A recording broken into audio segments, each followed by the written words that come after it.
கிருபை கொண்டாடிடுவோம். கர்த்தரை உயர்த்திடும் காலம் இது, நன்றியை துதித்திடும் நேரம். தேவ வார்த்தையை நம்பிடும் யாரும் கிருபை கொண்டாடிடுவோம். ஒதுக்கப்பட்டு என்னை சேர்த்துக் கொண்டேன், தள்ளப்பட்டு என்னை அழைத்துக் கொண்டேன்.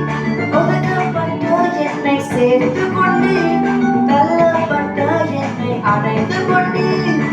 கேட்டதை தந்துட்டேன், ஆசீர்வதித்தேன், நீங்க மறந்ததையும் சேர்த்து கொடுத்தேன். கேட்டதை தந்துட்டேன், ஆசீர்வதித்தேன், நீங்க மறந்ததையும் சேர்த்து